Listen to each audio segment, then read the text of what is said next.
Artista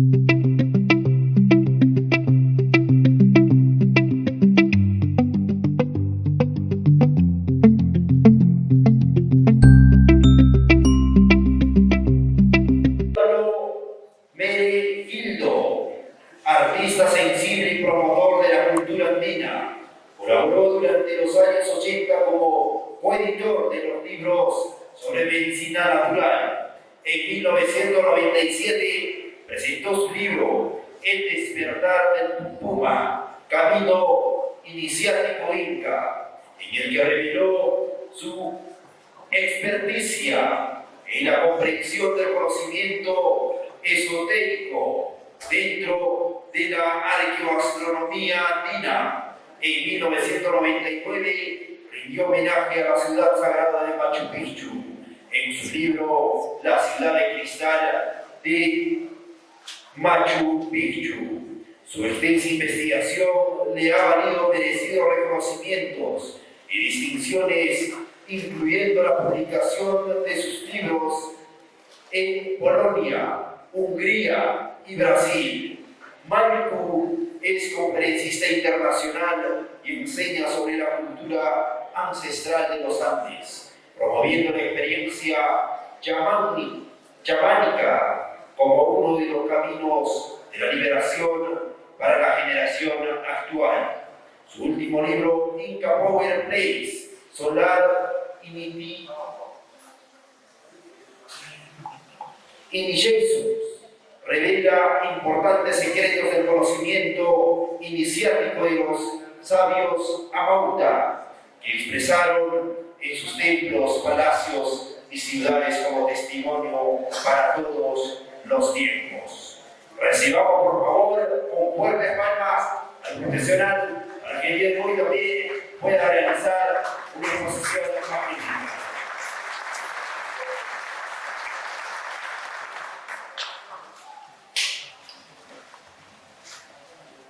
Buenas tardes. Quiero expresar mi agradecimiento a la Gerencia de Turismo, Cultura, Educación y Deporte por la invitación a participar como expositor en este evento del primer seminario Las Huacas del Amesuyo, Historia, Espiritualidad y Cosmovisión Andina. Me siento honrado por nuestro tiempo en estos minutos donde compartiré algunas de mis investigaciones y experiencias sobre este tema delicado y controversial, que es hablar sobre huacas, a los cuales la gente que profesa experiencias o prácticas personales energéticas les denominamos también centros energéticos, en este caso de los incas. Primero, me gustaría definir algunas de las expresiones tan popularmente utilizadas en estos eventos, como son religión, espiritualidad, secretismo, cosmovisión y cosmología. La religión es un conjunto organizado de creencias, dogmas y prácticas que buscan establecer una relación con lo interpretado como divino. En general incluye un código moral y doctrinas específicas que son compartidas por una comunidad, por un pueblo o una nación. La religión tiende a ser muy estructurada, involucrando la adoración de deidades, reglas severas y obligatorias, así como la contribución forzada de pagos y de la presencia física como testimonio de fe. La religión sigue a un profeta o se inventa un Mesías, en quien depositará su servicio y hasta su propia vida. La religión a lo largo de la historia ha demostrado prácticas fanáticas y extremadamente violentas, masacrando pueblos a su paso. La espiritualidad es la búsqueda personal de la conexión con lo íntimo y lo trascendental, que puede o no incluir la creencia de un ser divino. La espiritualidad es abstracta para el profano e incomprensible en el estándar del dogma. La espiritualidad prioriza la experiencia individual que conduce al bienestar físico y mental, proyectando este camino como la vía del equilibrio para sí y para los demás. En la espiritualidad, la búsqueda del autoconocimiento es el fin, que recurre a prácticas de meditación y disciplinas personales para encontrar la paz y estabilidad emocional necesaria para una relación pacífica y de crecimiento con el mundo. El sincretismo. Este es uno de los temas tal vez más controversial, pero que vale la pena que reflexionemos al respecto. El sincretismo es un proceso cultural y religioso que implica la fusión o amalgama de diferentes tradiciones, creencias o prácticas para crear una nueva forma de expresión. Este fenómeno se produce generalmente cuando dos o más culturas o religiones coexisten y se influyen mutuamente, dando lugar a una síntesis que puede ser tanto espontánea como forzada. No en tanto que el resultado del sincretismo religioso sea la influencia mutua.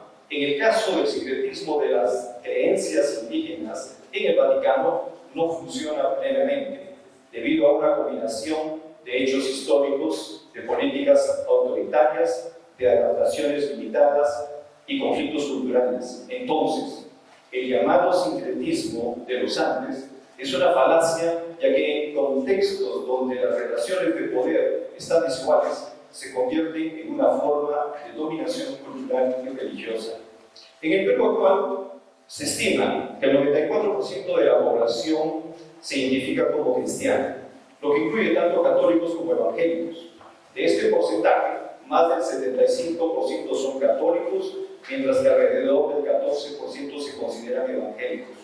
Los datos más recientes indican que la tendencia hacia la disminución de la población católica ha continuado, con un descenso notable en las últimas décadas. En 1981, el 95% de la población se identificaba como católica, cifra que ha ido disminuyendo a lo largo de los años. Además, un estudio reciente muestra que un 22% de los peruanos se identifican como evangélicos, con una mayor proporción en zonas rurales. La cosmovisión es la forma en que una persona o una cultura interpreta y comprende el mundo. Es un concepto que abarca las creencias, valores, actitudes y conceptos que influyen en la percepción de la realidad y el lugar del individuo en ella. En su traducción, se toma del griego la palabra cosmos, que quiere decir mundo o universo, y del latín la palabra visio, que se traduce en conjunto como visión del mundo. Y esta expresión se populariza especialmente en el siglo XIX.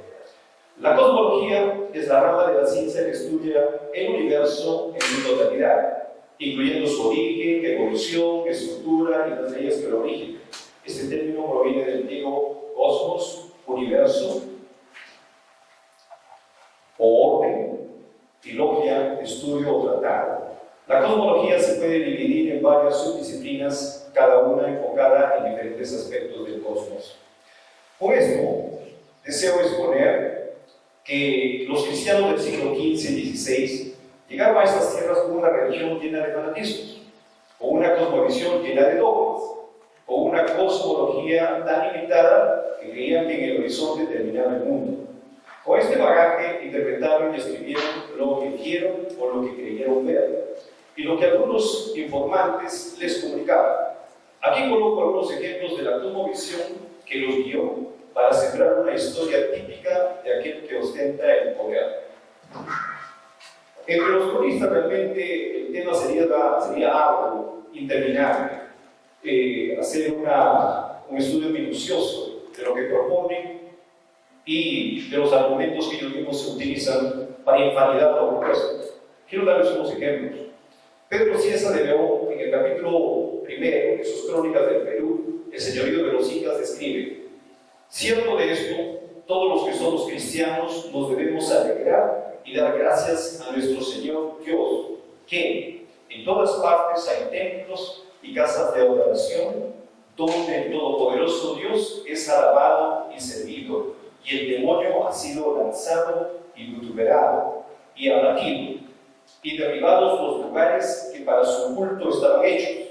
Ahora están puestas cruces, insignias de nuestra salvación, y los ídolos quebrados y los demonios con temor han huido, y que el sacro evangelio es predicado y poderosamente va volando de levante en poniente y de septentrión a mediodía, para que todas las naciones y gentes reconozcan y alaben un Dios y Señor.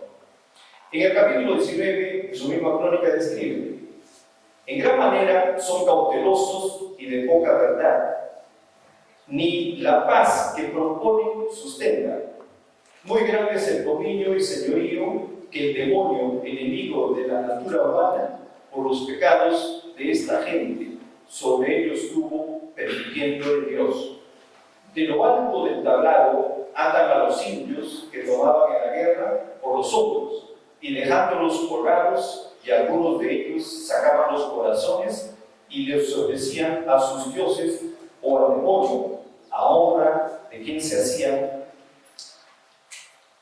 aquellos sacrificios, y luego, sin tardar mucho, comían los cuerpos de los que así mataban. En el capítulo 48 describe: en los templos o huacas, que es su adoratorio, les daban a los que tenían por dioses presentes y servicios, y mataban animales para ofrecer por sacrificio la sangre de ellos. Y porque les fuese tan más grato, sacrificaban otra cosa más noble, que era sangre de algunos indios. En la parte segunda de la Crónica del Perú, en su capítulo 3, escribe: acá, en estas provincias del Perú, aunque ciegos los hombres, da más razón de sí, puesto que cuentan tantas fábulas que serían dañosas si las hubiese de escribir. En el capítulo 25 describe: así que tengo sabido, por dicho de los orejones antiguos, que estos incas fueron limpios en este pecado y que no usaban de otras costumbres malas de comer carne humana, ni andar envueltos en vicios públicos, ni eran desordenados, antes ellos así propios se corrigieran. En el capítulo 28 describe: muchos fueron los templos que hubo en este reino del Perú, y algunos se tienen por muy antiguos porque fueron fundados antes, con muchos tiempos que los incas reinasen, y porque hacer mención de los templos que había en cada provincia en particular sería cosa muy larga y prolija. Determino de contar en este lugar solamente los que tuvieron por más eminentes y principales: el cerro de Guanacabre, que está a vista de la ciudad, y era por ellos muy frecuentado y honrado. Y había en este cerro antiguamente oráculo, por donde el maldito demonio hablaba, y está enterrado en la redonda suma grande de tesoros, y en algunos días sacrifican hombres y mujeres. En otro fragmento del mismo capítulo describe ya las huacas, que tenían en menos, que eran como ermitas, ofrecían chaquira y plumas, y otras cosas menudas y de poco valor. Esto digo porque la opinión que los españoles tenemos en afirmar que en todos los templos sacrificaban hombres es falsa, y esto es la verdad según lo que yo alcancé, sin tirar ni poner más de lo que entendí, y para mí tengo importancia. Esa riqueza de León en muchísimas partes reafirma sus narraciones y convicciones, pero al mismo tiempo, en muchas otras oportunidades, se refuta a sí mismo y elimina sus historias. En esta lista de los narradores, de lo que vieron o creyeron ver, de lo que escucharon o creyeron escuchar, tenemos una gran variedad, donde uno confronta al otro y viceversa. Aquí tenemos un último ejemplo, voy a tomar, y se refiere a Bernabé Cobo en su crónica Religión y Costumbres Incas, concerniente a la falsa religión que los indios del Perú tenían y cuán devotos a ella eran. Los indios del Perú fueron tan idólatras que adoraron como dioses a casi todas las cosas de la creación. Desde luego que por tener supersticiones sobrenaturales, ellos cayeron en los mismos errores y locuras como otras naciones paganas. Y por las mismas razones, ambos, los peruanos y otros pueblos, estuvieron lejos de encontrar el Dios verdadero. Esto es porque ellos estuvieron inmersos en un abismo de vicios y pecados que los tornaron incapaces e indignos para recibir la luz pura que acompaña el conocimiento de su Creador.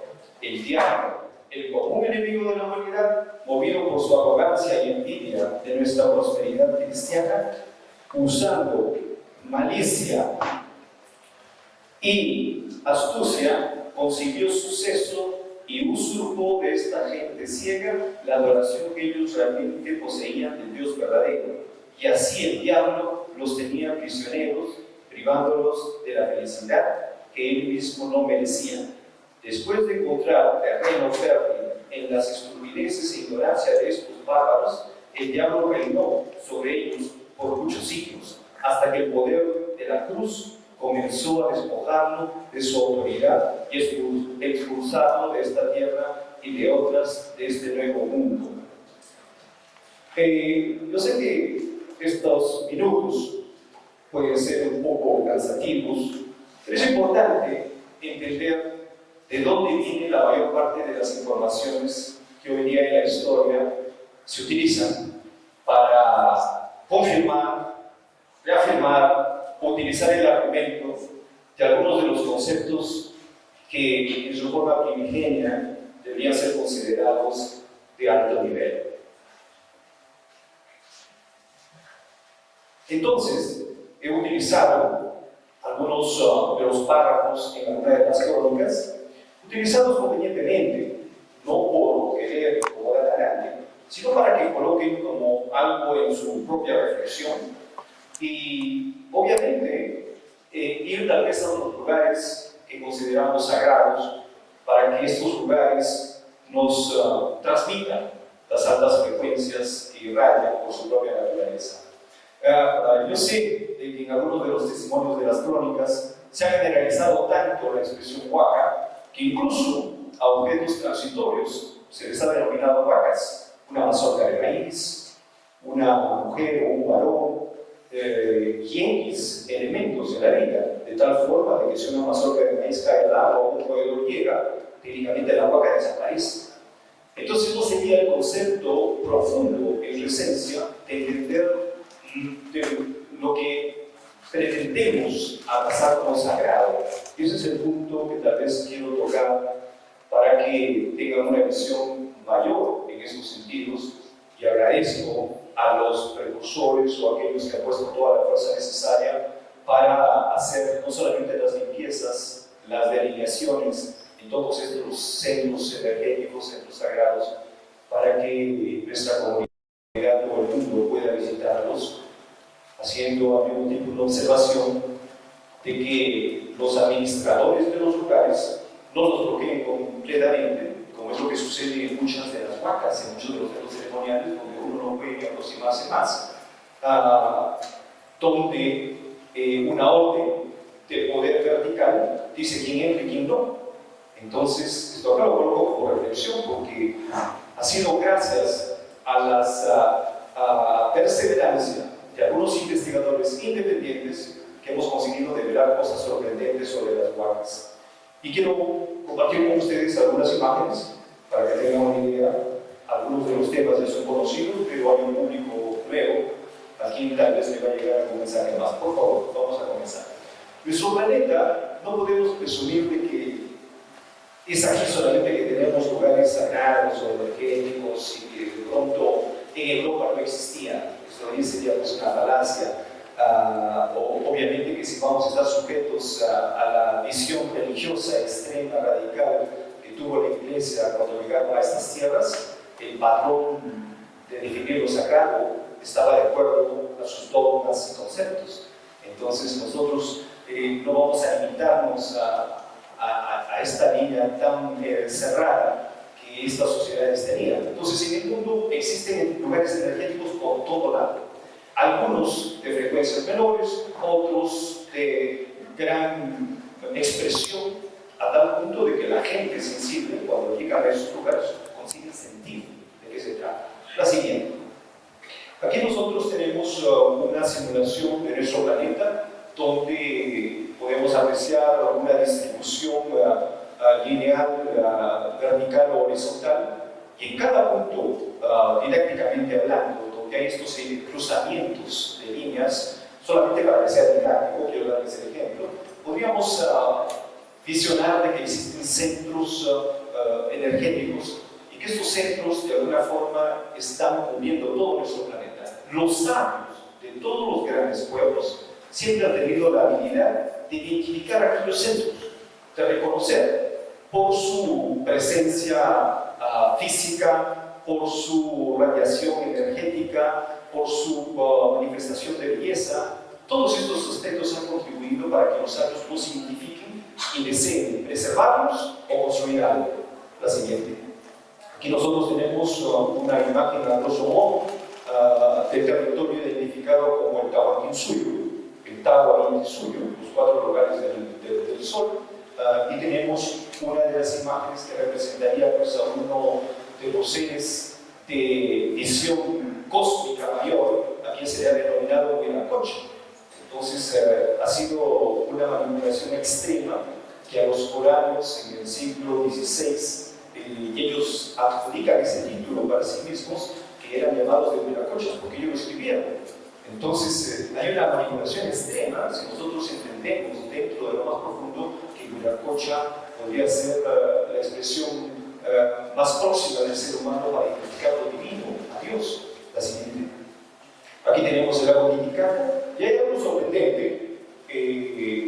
Lo sorprendente es que hay una línea, y a lo largo de esta línea se han encontrado centros energéticos en los cuales, en estos centros, las sociedades pre-incas y las incas respetaban, o siguieron más o menos ese patrón, porque la irradiación era tan fuerte, tan poderosa, que entendieron de que deberían respetar estas líneas poderosas, estas líneas geomagnéticas, de tal forma de que podrían expandir y irradiar con mayor fuerza aquello que podrían crear. La siguiente. Aquí tenemos alguna iconografía de los cochicas que representa una parte ritual, observación de puntos celestes, constelaciones, animales que podrían representar la visión de lo que aparece en el cielo, el sacerdote haciendo una suerte de transformación alquímica, en el sentido que él mismo se transforma en constelación para simular una suerte de cruz, la cruz cuadrada como la conocemos, o la cruz del sur. La siguiente. Y aquí viene algo importante, porque los debates van a continuar. En algunas de las conferencias que algunas veces uno participa, uno escucha expositores de todos los calibres. Y algunos de los expositores, especialmente de la parte peninsular de Europa, que obviamente se reconoce como España, el país que posteriormente a la llegada del mundo cristiano se reafirmó como España, porque es algo incorrecto decir que los españoles llegaron acá. España se fortalece después, no era una nación formada, y el concepto de nación todavía se promulga después de 2 siglos. Entonces deberíamos ser un poco cautos cómo podemos referirnos. Entonces, algunos de estos académicos de Europa, cuando los escucho, tienen, yo llamaría, la insolencia de afirmar de que los incas al inicio eran un grupo tribal. Y vayamos a entender de que la visión tribal es una visión de la experiencia de la sobrevivencia. Y los incas no eran sobrevivientes en tal término. Si bien necesitaban sobrevivir por eventos telúricos, por eventos de cambio climático en su época, y tuvieron que obviamente abandonar sus territorios primigenios, que en su origen seguramente fue Tiwanaku. Entonces, de que aquí va a haber un conflicto, porque tenemos Maracaibo, tenemos Naucayacta, y tantos otros lugares donde algunos académicos van a inclinarse porque ese es el origen de los incas. Pero hay que entender de que sería cortísimo el tiempo después que se instalan en el Valle de Cusco para desarrollar una tecnología en arquitectura tan compleja, y no solamente en arquitectura, sino tener nociones de alineaciones, lo cual nos lleva al punto más sofisticado de las sociedades, como es la observación del cielo. Yo sé que esto acá es un debate largo, pero las evidencias al menos de una transmisión de conocimiento de arquitectura y de visión astronómica provienen de Tiwanaku. Vean en la parte superior de esta fotografía fotos antiguas donde se ve solamente algunas piedras erigidas, pero no se ve pues, el portal que en la parte inferior se aprecia luego de la reconstrucción o la construcción de Ponce de San Ginés, un arqueólogo de Bolivia, que simplemente tuvo tal vez algún sueño o alguna visión mágica donde le revelaron cuál era la proporción de la altura de la puerta y reconstruyó. Entonces esto es lo que hoy día visitamos en Tijuana. La siguiente. Aquí tenemos una vez más lo que denominamos la Puerta del Sol, la efigie de Viracocha, conocido como el Señor de los Báculos, aquel que equilibra la vida, el tiempo, la realidad, lo masculino, lo femenino, la claridad, la oscuridad, y Viracocha en sus orígenes, aquello que está por encima de la espuma, del mar, aquello que no puedes observar, hasta sentir, pero no lo puedes contener porque se te esfuma. Entonces, qué interpretación tan sublime y subjetiva de identificar a lo divino, Dios, porque ¿quién tendría la pretensión de decirle que puede entender a Dios? Obviamente algunos pueblos se arrogaron esa potestad de definirlo a Dios como una imagen personal, terrestre. La siguiente.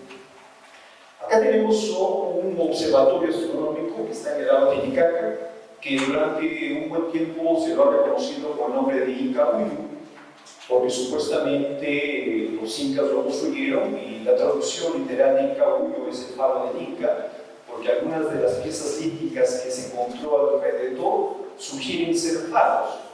El detalle es de que esto acá pertenece a una cultura regional de los Lupacas, entonces no sería Inca. Es por eso que, debido a que no hay un nombre definido, nosotros lo bautizamos en estos tiempos como el templo de la fertilidad. Aquello que es remarcable en este espacio es de que cuando uno proyecta líneas, así como se puede ver en la imagen, el norte magnético es apreciado en el cruzamiento de sus puertas y luego en para alinearse con la posición de los equinoccios. Entonces, cuando nosotros comenzamos a encontrar algunas evidencias del conocimiento de evolución y movimiento solar o terrestre, siguiéndolo al Sol, y son muy definidas, no podemos pues pecar la ingenuidad de llamar a esos pueblos tribales, es menospreciar a lo que la capacidad del ser humano puede crear. La siguiente. Acá pueden ver el otro espacio denominado Sinyustani, un espacio que se denomina el Intihuatana en Sinyustani. También tenemos el mismo prototipo, el mismo ejemplo, lo que quiere decir que ya va a haber un derrotero en todas estas construcciones, porque hay una suerte de influencia. La siguiente.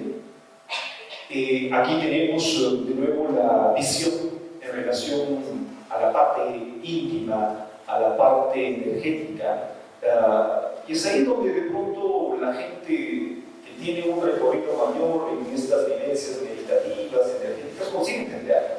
Yo sé que algunos de estos temas pues escapan a lo profano, a pesar que algunos han tratado de vincular inmediatamente lo profano y lo sagrado, y no tiene nada que ver, porque dentro de lo profano el acto sexual es para sobrevivencia, o para preservar la especie, o para demostrar que una persona es saludable, pero dentro de la parte sagrada el acto sexual podría permitirnos descubrir esos niveles energéticos que uno tiene y llevarnos pues a estados de conciencia más elevados.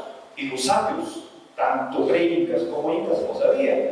Si bien esto de acá no era de conocimiento masivo, por varias razones, y voy a llegar en algún momento a ese punto. La siguiente. Aquí tenemos una foto antigua del templo de Rancho, que se puede apreciar sin su tejado actual. Y aquí tenemos una reconstrucción arquitectónica. Esto acá fue uno de los estudios que realicé durante la década del 90, porque yo transitaba mucho por esas zonas y no podía ser que uno de los templos mayores erigidos en homenaje a la fuerza suprema Viracocha no tenga pues evidencias solares astronómicas. Entonces, después de un tiempo de estudios y retornar y observar, me tocó descubrir una cosa sorprendente. La siguiente. Aquí podemos apreciar, ya con la restauración, con su tejado parcial, donde en el muro principal tenemos 10 portales y tenemos pues 11 suerte de columnas, y se las puede ver todavía algunas de las bases, pero lo que es sorprendente son sus 10 portales. Los 10 portales están alineados al nacimiento del sol en los días del solsticio de diciembre. Pero en el solsticio de junio, debido al movimiento de grados, uno va a apreciar de que el sol se ha desplazado hacia la izquierda y cuando comienza a nacer, el sol comienza a ingresar por cada una de sus puertas ordenadamente, definiendo un primer rayo, un segundo rayo, tercero, cuarto. El fenómeno es sorprendente. Esto acá está publicado en mi libro Centros de Poder Universales, con las fotografías, las evidencias, los cálculos, de forma sorprendente. La siguiente. Acá se puede apreciar el nacimiento del sol en forma frontal y las imágenes previas nos mostrarán ya otra iluminación. La siguiente. Y acá tenemos el mapeamiento de cómo sería esta manifestación. Entonces, estas evidencias astronómicas lo que están haciendo es reafirmar la condición de templo. Es por eso que cuando llegamos a la expresión de Huaca como el lugar energético que por lo general fueron preservados en roquedales y se colocaron algunas estructuras menores y se tallaron en algunos puntos para fortalecer el principio o enseñar al estudiante cuáles serían los trabajos a ser realizados. La manifestación del templo sería una manifestación de alguna forma más colectiva y el uso de huacas sería más personal o grupal, minoritario, por su formación. Entonces aquí en este templo lo que vamos a observar realmente es un entrecruzamiento de líneas que reflejan el nacimiento del sol en el solsticio de diciembre, el nacimiento del sol en el solsticio de junio y así sucesivamente. La siguiente. Y es una pena, es una crítica severa a este campo de los responsables literales. Digo literales porque en la práctica muchas veces no lo son. Los responsables literales de la preservación del patrimonio. Y hay un argumento que es un argumento sumamente insólito y a mí me sorprende que muchos profesionales en turismo que están en el campo continuamente también han sido influenciados por este tipo de argumento, o que los turistas van a destruir, o que la presencia de visitantes van a destruir el patrimonio y todo lo demás. La presencia de hermanos turistas y de hermanos connacionales van a destruir el patrimonio, sí, pero quien destruye mayoritariamente todas estas evidencias expuestas es el intemperismo, es la lluvia, las condiciones extremas de calor y frío. Es por eso que muchos de los centros donde las huacas alrededor del Cusco han sido consideradas tal, a lo largo de los siglos se comienza a ver cómo la lluvia ha comenzado a horadar, a definir nuevos pequeños senderos, a cortar, a quebrar otros espacios. Entonces es el intemperismo el que termina destruyendo más que la presencia del ser humano. Y les voy a colocar un tema de reflexión. ¿Cuál es la naturaleza de una carretera? La naturaleza de una carretera es transitarla y preservarla, ¿o no? Aquel que presume de que no es la naturaleza de una carretera, pues está mal, si no lo hacemos y la abandonamos por siempre. ¿Cuál es la naturaleza de un camino? Es transitar, cruzar y tener al equipo responsable de preservar, de limpiar, de ordenar. Eso es lo que sucede continuamente en Machu Picchu. Cada año, antes de la época de lluvia y luego de la época de lluvia, técnicamente los trabajadores comienzan a colocar tierra tratada encima de los muros para disimular, tierra tratada encima de los caminos para seguir disimulando y echándole la culpa al turista, que es el que destruye. Y más todavía las temeridades que escuchamos es de que hay una definición de capacidad de carga, y la capacidad de carga es un argumento que fue utilizado, acuñado por algunos grupos de profesionales en espacios geográficos pequeños, donde vieron de que un conjunto de animales y flora vivía correctamente mientras se preservase ese número y esa cantidad de vegetación que permitiese que estos animales podían sobrevivir equilibradamente, y nació el concepto de capacidad de carga. Obviamente que tenemos que ser objetivos y nacionales, no podemos meter en esta sala 1000 personas, es obvio, pero 1000 personas se pueden ingresar aquí a lo largo de todo un horario distribuido. Y luego de que el primer grupo se va, hay que hacer limpieza, hay que hacer ventilación, hay que hacer manutención. Esa es la regla de la vida. Si nosotros no entendemos esto, técnicamente abandonamos todo. Entonces, a los profesionales del turismo y a toda esta gente que está vinculada en el cotidiano de la visita de los lugares, por favor, obviamente que tenemos el derecho de transitar con respeto, de visitarlos para conocer y amar supuestamente, porque dicen que no se puede amar lo que no se conoce. ¿Cómo pretenden que la nueva generación ame aquella huaca tan fascinante que en una de las exposiciones se mostró la fotografía que se denomina Pantallacta, Amaluyacta y mal identificado como Templo de la Luna? Obviamente eso había sido una visión de un grupo de hippies X que decidieron colocar ese nombre, bautizarlo de esa forma, porque alguien tuvo la imaginación o la observación que un día de la luna ingresaba y iluminaba. Pero ¿qué es lo que pasa? Todos los días el sol ilumina, entonces es el templo del sol. Entonces lo coloco como reflexión, pero si quieren que este lugar sea reconocido, debe haber la responsabilidad de visitarlo. El lugar es fascinante. Una serpiente negra que ingresa, tallada en el lado derecho de la entrada, dos pumas en la parte inferior como guardianes, los seres tutelares para permitir quién ingresa o no energéticamente hablando. Y lo magnífico del mensaje, una serpiente blanca saliendo. Y ahora, cuando ustedes comienzan a observar todos estos eventos, concluimos que el significado fue colocado en su estructura, donde para el buen entendedor no necesitaríamos un guía. ¿Cuál sería nuestra guía? El respeto, de ingresar con honra, con reverencia, porque estamos ingresando a una pacarina, a un espacio sagrado, un espacio íntimo, que desde la tierra se conecta al cielo. Estas vacas son sorprendentes, pero la nueva generación los va a conocer. No, porque simplemente los administradores verticales y radicales, y que con seguridad del pueblo y también a esta institución, deberían tener una visión pues, más audaz en ese sentido. Realmente el ingreso económico por turismo es millonario. ¿Y qué cuesta colocarse la persona responsable un turno o dos turnos para que sean los que observen de que el ingreso está haciendo de forma respetuosa? Yo sé de que muchos continúan avalando la presencia de la comunidad indígena en el sentido de que algunos de estos pobladores tienen prácticas que son realmente en conflicto, están en conflicto con la naturaleza del respeto y la preservación. A mí me ha tocado cuántas veces ingresar a estas cavernas fascinantes en este lugar que se le denomina también llamado Machay, porque es el Machay de la serpiente, donde cuando llegábamos, simplemente en el altar principal habían hecho una fogata, o en sus paredes, donde había suerte de repisas, habían colocado velas y la parafina técnicamente había afectado o se había revertido para entregarse de estructura.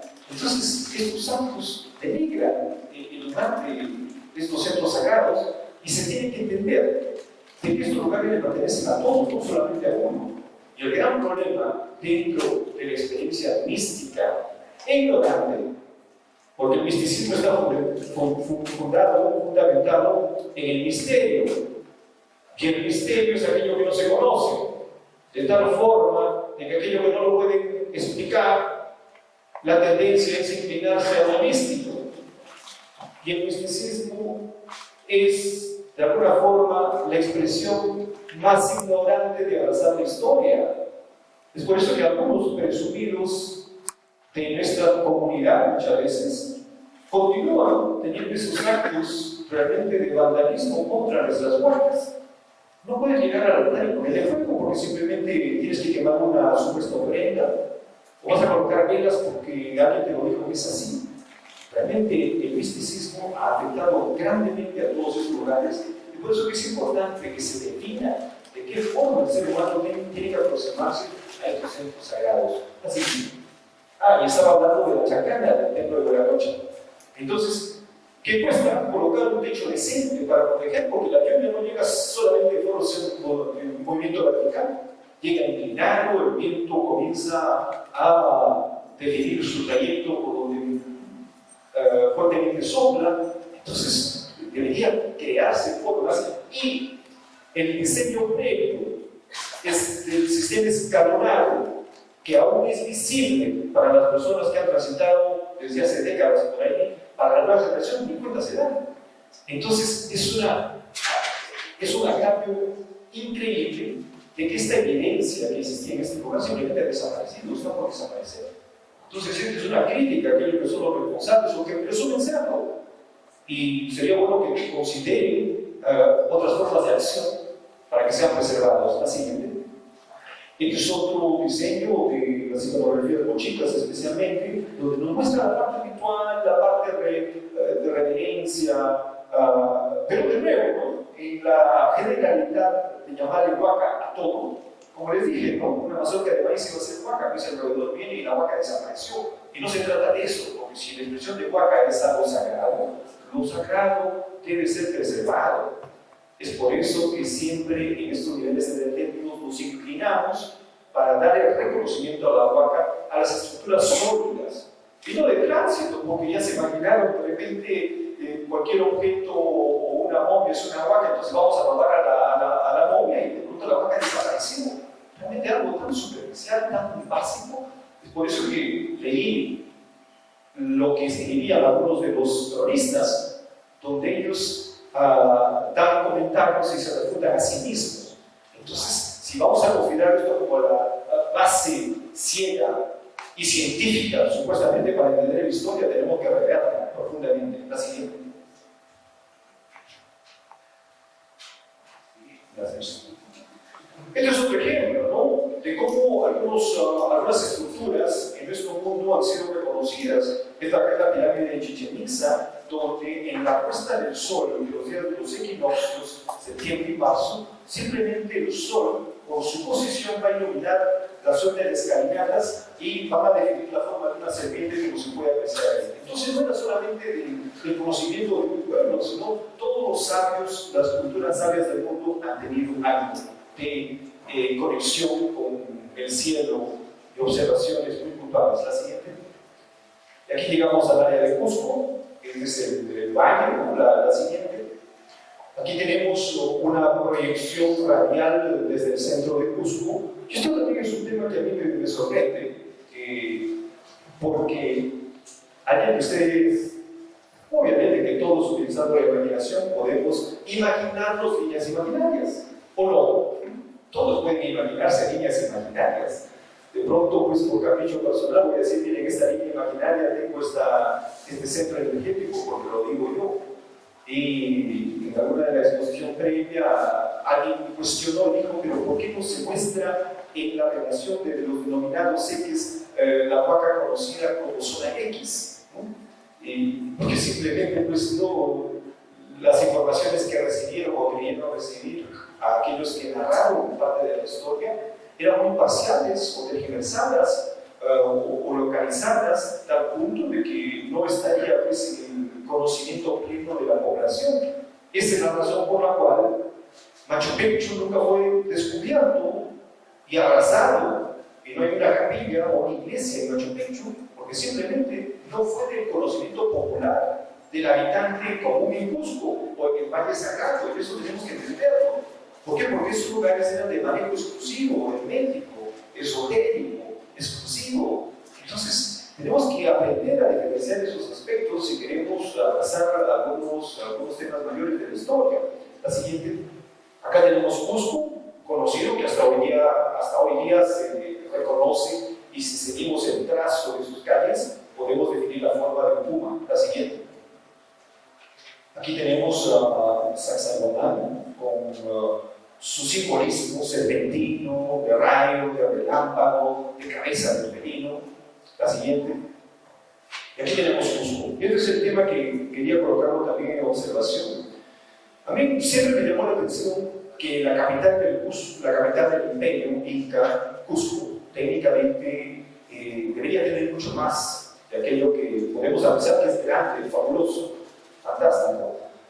Es así que seguía haciendo pues derroteros únicos, levantándome temprano, quedándome hasta tarde en algunas de las colinas, haciendo observaciones hasta que un día se me reveló el fenómeno de forma sorprendente. Hacia la derecha tenemos el Apo Oaxacate, que es el regente mayor del Cusco. Entonces, si yo le voy a llevar a un puente que al año siguiente va a ser destrozado, el Apo desapareció y eso a mí me sorprendía. Entonces, la concepción de Apo, la concepción mayor, sería aquello que preserva, que se mantiene, aquello que irradia, es el que ejerce una tutela de todo el valle, la región y todo lo demás. Entonces, a la derecha, el número 1 es el Apo Oaxacate, al medio, Huachatusa, y a la izquierda, parte del Picol. Lo que es sorprendente es que en el solsticio de diciembre, en relación a Cusco, en relación a ciertos puntos de observación, si bien hoy día no todos pueden ser perfectos porque ha habido pues una deformación urbana, ha habido construcciones que han aparecido y otras han sido eliminadas completamente, pero al menos algunas y algunos indicios se preservan. En el solsticio de diciembre, cuando el sol nace en relación a ciertos puntos de observación en el centro de la ciudad, el sol nace por el Apo Oaxacate. En el solsticio de junio, el sol nace por el Apo Picol, a su margen izquierda. Y en los días de los equinoccios, el sol nace por Huachatusa, en referencia a la ciudad de Cusco, la siguiente. Y aquí podemos apreciar la ciudad de Cusco hecha artísticamente en parte, pero siguiendo el trazo de sus calles. Y a mí me tocó descubrir este fenómeno sorprendente y lo publico en mi libro El despertar del Puma, que lo publiqué en 1997, donde coloco estos detalles, cómo sucedía. Al observar cuando el sol nace, el 21 de junio, o en los días del solsticio de junio, los primeros rayos llegan a la cabeza del Puma, que es Sacsayhuamán. El sol sigue avanzando y por la formación de nuestro valle en forma inclinada, técnicamente, así que el sol continúe se levantando, no ilumina la ciudad completamente, sino que los rayos van a iluminar la parte de la cola del Puma, y cuando llega a la parte de la base de la columna vertebral, a un centro energético vital del felino, que es a la altura del coricancha, técnicamente a partir de ese momento el sol va a comenzar a iluminar cada una de sus calles en forma ordenada, una atrás de otra, atrás de otra, atrás de otra, atrás de otra, hasta reunirse nuevamente con la cabeza. Cuando observamos este fenómeno astronómico, técnicamente nos hace entender de que los creadores de esta ciudad estuvieron por encima de cualquier otra sociedad en esos términos de astronomía y de organización y distribución de espacios en forma extrema. Lo que quiero decir es que las evidencias son tantas que técnicamente tendríamos que dedicar muchos libros para explicar todos los detalles, pero era desconocido. En 1994 me tocó descubrir este fenómeno y lo muestro, y durante los años sucesivos conducíamos a grupos de visitantes y también de nuestra comunidad para hacer un seguimiento de una caminata a lo largo de la paralela de Humacún y así observar cómo es que era esta evolución solar. La siguiente. Y luego, obviamente, otro evento impresionante. Esto es la huaca de Kenko. Yo sé que esta huaca ha sido referida y que no ha sido de alguna forma reconocida en su dimensión, y a mí me tocó obviamente cuestionar aquellos argumentos básicos que hasta la década del 90 existían, y las personas de mayor edad con seguridad lo recuerdan, que en las protuberancias, en las ménsulas, en los gnomos que existen en la parte superior del macizo de Kenko, técnicamente se explicaba de que los sabios incas o los sacerdotes llevaban a una cinturita para abrir las piernas y colocar un pie en cada una de sus protuberancias, y al abrir las piernas podían visionar y así ellos podían saber si era virgen o no. Esto era el comentario popular hasta la década del 90, y yo siempre lo cuestioné, lo comenté, y en 1993 me tocó observar el proceso evolutivo de una iluminación al nacimiento del sol en el solsticio de julio sorprendente. Acá tenemos las dos protuberancias y pueden apreciar en el círculo un rayo de luz. Cuando el sol nace y pasa por una de sus fisuras, un rayo se proyecta en la protuberancia de la izquierda, así como están apreciando. La siguiente. Y esto va a ir evolucionando para convertirse en esto. Esto lo descubrí en 1993 y formó parte de la elaboración de mi libro El despertar del Puma gracias a este evento astronómico. Si esto hubiera ocurrido en cualquier fecha, yo hubiera desestimado, ¿no? Diciendo, bueno, como es el día de mi cumpleaños, como es un día especial, bueno, entonces lo determino que es un evento que es coincidente con una fecha astronómica, pero no, es en el solsticio de julio. Entonces, todos estos elementos realmente que son abundantes nos demuestran el alto conocimiento de esta sociedad, capaz de crear no solamente en su parte urbana, sino también en algunos centros distribuidos a lo largo de Cusco, utilizando los macizos rocosos, crear altares, crear observatorios, crear tronos, para que se puedan aprovechar sus frecuencias telúricas, energéticas, y de qué manera los sabios colocaron algunos tronos para forzar al estudiante que al estar en esa posición estaría observando el nacimiento del sol en esta fecha, en esta hora, en esta otra, y de esta manera entender el proyecto. Es por eso que para el buen entendedor ni siquiera se necesitaría un guía, pero la versión popular había tergiversado tanto este lugar que técnicamente serviría supuestamente hasta la década del 90 para hacer la observación de la virginidad de una mujer. Tamaña obscenidad y atrevimiento, imagínense. Eso es una competencia de lo que sería la práctica andina, pero se llevó a cabo en esa manera reciente. Y luego, esta manifestación lumínica que se produce en este lugar evoluciona y se transforma en un individuo, así como lo pueden apreciar.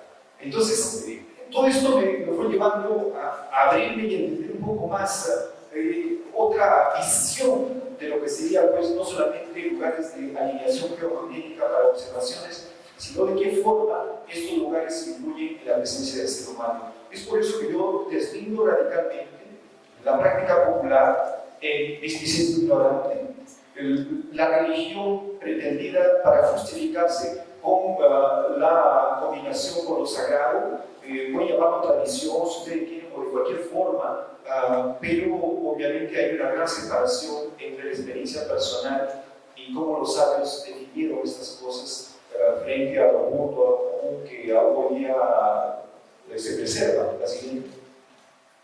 En la parte superior también de este macizo hay algunas formaciones que el tiempo las fue dejando, y hay algunos orificios. Acá se puede apreciar que en una de las formaciones del grado derecho, vean cómo es que en la parte superior hay un punto pequeño iluminado, y esa iluminación es el resultado del ingreso del sol en el solsticio de julio por otra abertura que se encuentra a poca distancia de este lugar.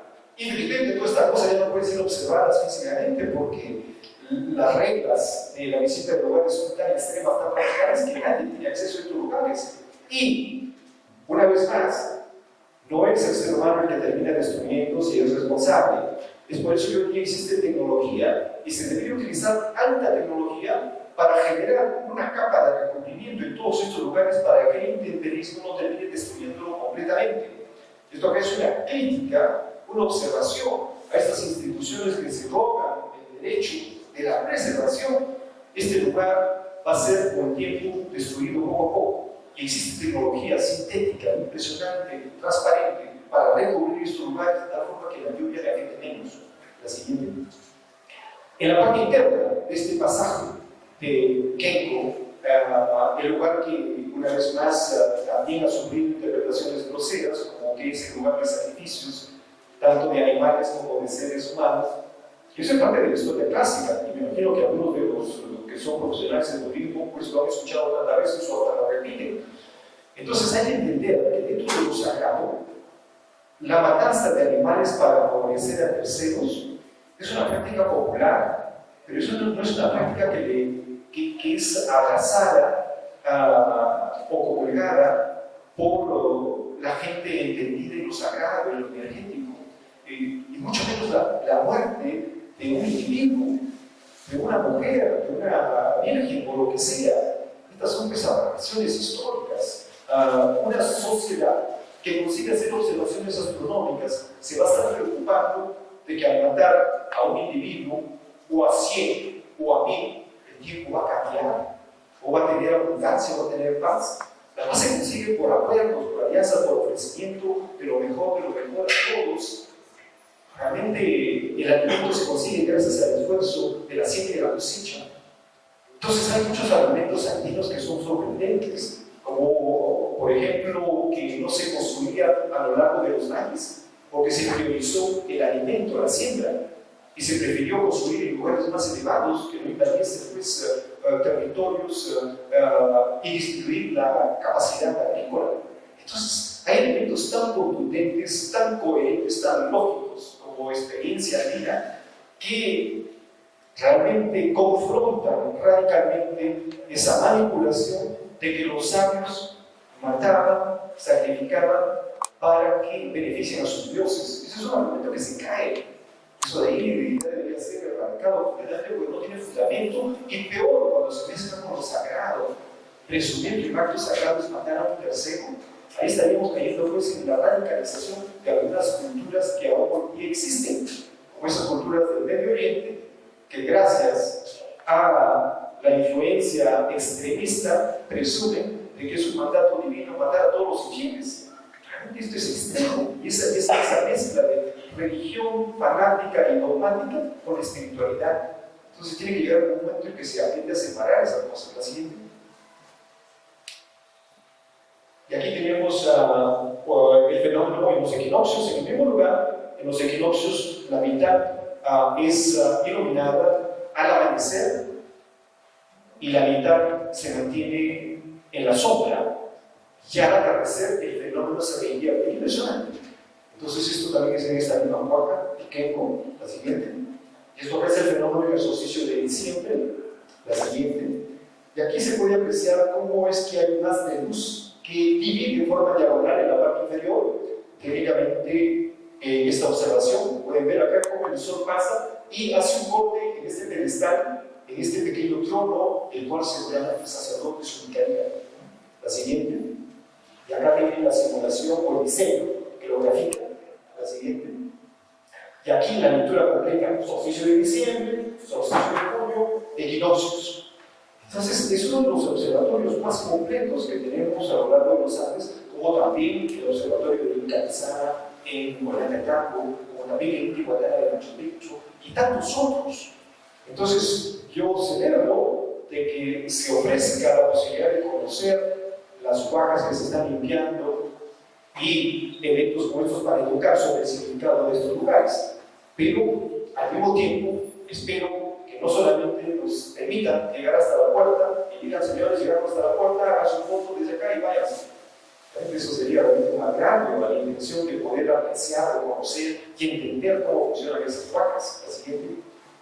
Aquí tenemos otro ejemplo, el Pisa, ¿no? Que todo el mundo lo conoce, el Intihuatana, ¿no? Y también su proyección, su alineación geomagnética. La siguiente. Aquí en el Intihuatana de Machu Picchu, tan conocido, pero no es el único lugar de observación, hay mucho más, ¿no? Machu Picchu es fascinante.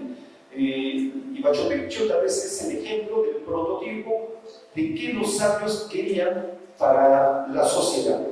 Formas de vivir, donde se podría reunir tanto construcciones para que puedan vivir, lugares de observación para el entrenamiento, plazas de celebración, fuentes para que obviamente los elementos sean honrados. Solo que Machu Picchu no fue terminado. Y hay muchas evidencias de que estaba en proceso de corte, de movimiento de piedras, etcétera, etcétera. La siguiente. Aquí tenemos la simulación, el gráfico de Pisa, ¿no? El Intihuatana, ¿no? En su alineación. La siguiente. Bueno, es una pintura, ¿no? Que nos muestra la posición de un sabio. La siguiente. Aquí tenemos algunas fotos, cómo es que el sol va iluminando en la parte frontal de personas en el solsticio de junio, este es en Machi.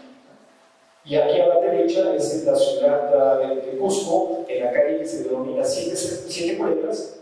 ¿Y saben por qué se denomina Siete Culebras? Se denomina Siete Culebras porque tiene 8. Y los invito para que cuando están en este lugar cuenten meticulosamente cuántas culebras hay. se denomina 7 culebras porque tiene 8. La siguiente. Aquí tenemos la misma calle denominada 7 culebras, ¿no? Aquí a la derecha el amanecer de Machu Picchu, la siguiente. Y aquí tenemos algunos fenómenos. Acá tenemos el observatorio del Kenko, ¿no? Y acá la fisura por donde el sol ingresa, ¿no? Yo espero que un día estos eventos puedan seguir siendo observados. La siguiente. Aquí una vez más, vean acá el nacimiento del sol, ¿no? Y acá iluminando en la parte frontal. Es debido a estas observaciones que concluimos de que los pedestales, los tronos, no fueron hechos porque simplemente invitarían a varias personas para hacer un picnic. No, es porque tienen un trazo y una alineación geomagnética sorprendente. Entonces, esa es la característica de una huaca, ser un lugar de entrenamiento, de preservación, donde lo sagrado se toca vivencial, sin agraviarlo. Es por eso que dejar residuos en estos lugares es un agravio. Es por eso que hacer fogatas directas en la tierra directamente es un agravio. Esto habrá que transmitirles a nuestros comuneros, porque son ellos los que presumen de que tienen las libertades, porque se les ha vendido el discurso de que somos herederos de la cultura inca.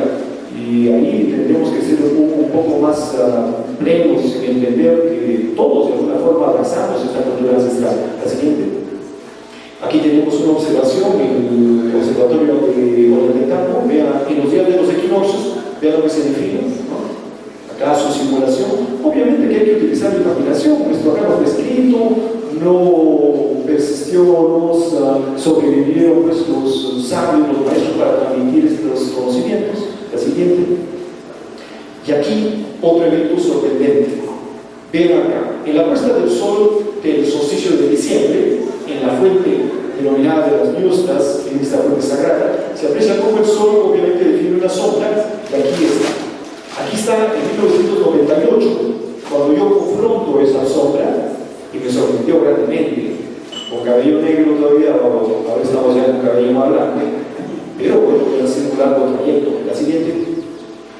Y aquí otras observaciones de luces y sombras en Machu Picchu. La siguiente. Y aquí pueden ver los ejemplos, ¿no?, de lo que se podía observar. La siguiente. Ceremonias con respeto, sin necesidad de agraviar al lugar. La siguiente. Machu Picchu no necesitamos transformarlo. Machu Picchu es tal cual. Si esta foto la colocamos en forma horizontal, es esto. No necesitamos transformarlo. En 1999 publiqué mi libro sobre Machu Picchu y presenté esto de acá, y a través de internet, Photoshop, lo cambiaron completamente. La siguiente. Una simulación ceremonial. La siguiente. Acá también otro acto ritual. La siguiente. Y aquí un agravio que sucedió pues al Intihuatán de Machu Picchu, ¿no? Esto casi acordarán a algunas de las personas que estuvieron en esos años. La siguiente. Y aquí lo que nuestros comuneros pueden hacer como agravio, hay evidencias de esto acá, no es que uno invente, ¿no? Y hay algunos que mantienen, realmente justifican. No es necesario eso de ahí, señores, la siguiente. Y deseo que el colibrí pues, les toque profundamente como símbolo de generosidad, de pureza, y el fondo los ayude a elevarse completamente en sus vidas. La siguiente. Y aquí, bueno, estamos terminando ya con esta presentación. A la derecha se puede apreciar alguna sombra y también personas haciendo observaciones en la barra de Kenko. La siguiente. Y bueno, acá me despido de ustedes. Ese es uno de mis libros, que es el Centro de Poder de los Andes. Bueno, aprovecho para hacer la pequeña publicidad. Quien quiera estar en contacto con nosotros, FICA está en la puerta, y bueno, cualquier persona simplemente indicarnos para poder tenerlos, ¿no? Muchas gracias.